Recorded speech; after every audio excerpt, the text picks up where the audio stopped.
Pass the buck to kill your business. Strong statement, but I will stand behind it 100%. If you pass the buck and don't take responsibility for absolutely 100% of everything that happens in your business, you will kill your business. I've seen it happen time and time again.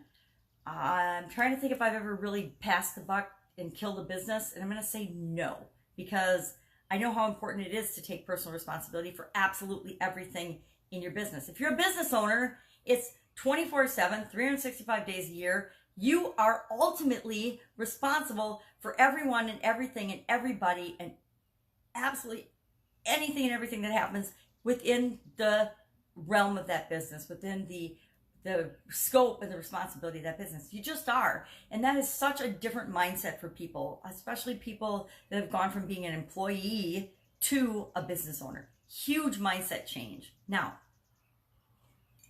passing the buck, what does it mean? Where did it come from? Where did that expression come from? And I love this because I didn't know where this came from. I mean, I've known this expression probably my entire life.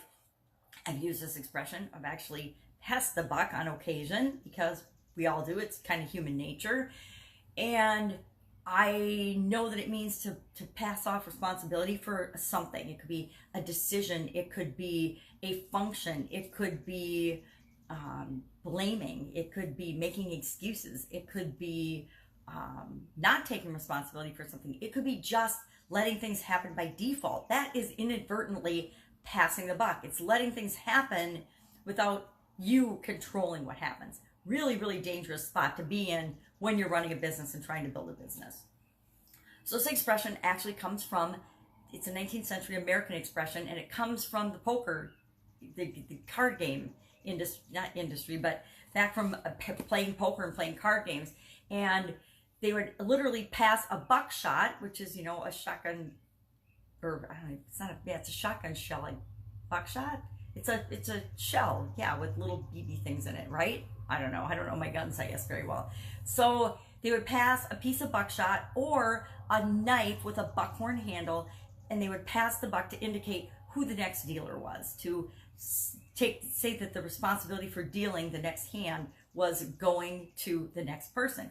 And by 1900, that meant shifting responsibility or adjusting responsibility or giving up responsibility or just kind of shirking responsibility or passing the buck to someone else, passing the responsibility and the authority and the decision and everything to somebody else.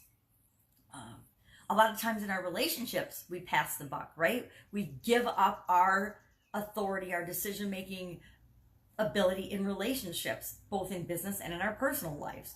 I know when I got married, some of my responsibility, like for finances and things, I passed the buck or gave up the authority and responsibility of that. For paying bills and things, the monthly automatic stuff, to my ex-husband. He did all that.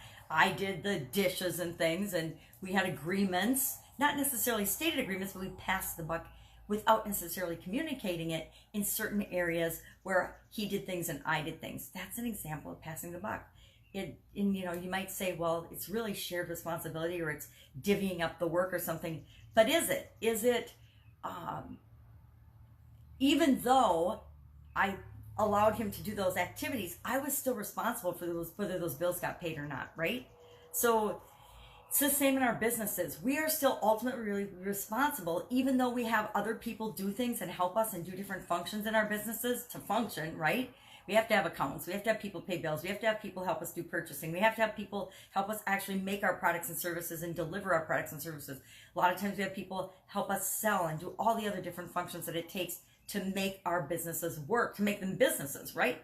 But ultimately, we are responsible for absolutely everything that happens there. We are responsible if someone behaves inappropriately. Sad but true, but as a business owner, we are. That's why we make policies and procedures and systems, and we put things in place to make sure that people behave in a way that's acceptable to us for our organization. But it's all our responsibility. Harry Truman in 1943 put a sign on his desk, which is probably more famous than this passing the buck saying, that said the buck stops here. And when you own a business, ultimately every one of us should have a sign on our desk or in our brain and heart, at least, that says the buck stops here. I know that it is my responsibility to set things up for everyone in my organization to have success, my customers to have success with our products and services. It's my responsibility. Now, it's not my responsibility to make sure that they do what they should do with our products or services. Yeah, I can't live for other people, but it is my responsibility within my realm, my little kingdom of my business, to set things up for people to succeed easily. The buck stops here. The buck stops with you. I would love to hear what you think about this, and if you believe this, or if you believe that, no, the buck doesn't stop with you and that someone else is ultimately responsible for your business. Go ahead, share in the comments below, because I would love to know. Make it an amazing day, and I'll, of course, be with you tomorrow.